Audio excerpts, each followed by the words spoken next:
சென்னை வியாசர்பாடியில் உள்ள housing board குடியிருப்பில் அடிப்படை வசதிகள் இல்லை என்று அடுக்கடுக்கான குற்றச்சாட்டுகளை முன்வைக்கின்றனர் அப்பகுதி மக்கள். அவர்கள் சந்திக்கும் பிரச்சனைகள் குறித்து இந்த தொகுப்பில் பார்க்கலாம்.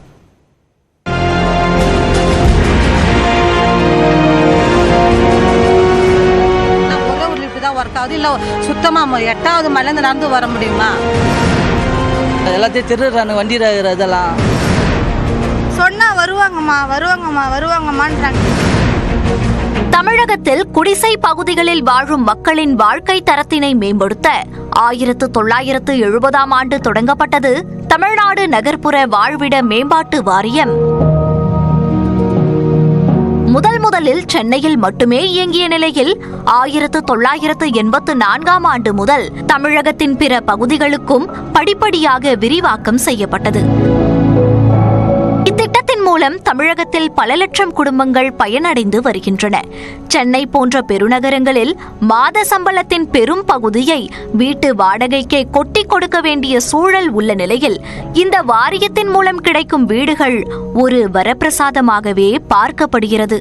அந்த வகையில் சென்னை வியாசர்பாடி பகுதியில் கடந்த 3 ஆண்டுகளுக்கு முன்பு இவ்வாரியத்தில் குடியிருப்பு கட்டப்பட்டு கிட்டத்தட்ட 500 குடும்பங்கள் வசித்து வருகின்றன. இந்நிலையில் இதில் பல்வேறு அடிப்படை வசதிகள் இல்லை என குற்றம் சாட்டுகின்றனர் குடியிருப்பில் வசிக்கும் மக்கள்.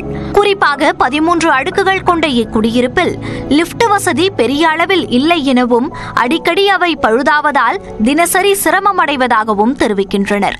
ஒரே ஒரு லிப்ட் தான் ஒர்க் ஆகுது. இல்ல சுத்தமா 8வது மலையில நடந்து வர முடியுமா?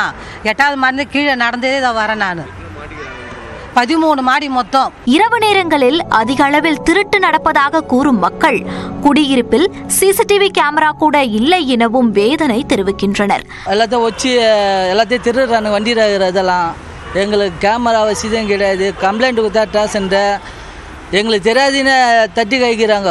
வெளிநபர்கள் வந்து மது அருந்துவதாகவும் அநாகரிகமான செயல்களில் ஈடுபடுவதாகவும் புகார் எழுந்துள்ளது. வந்து பாருங்களேன், இங்க கிச்சன் இருக்கு, இந்த பக்கம் கக்கூஸ் இருக்கு. இப்படியா கட்டுவாங்க வீடு? யாராவது சொன்னா வருவாங்கம்மான்றாங்க. எத்தனை வாட்டி சொல்றது?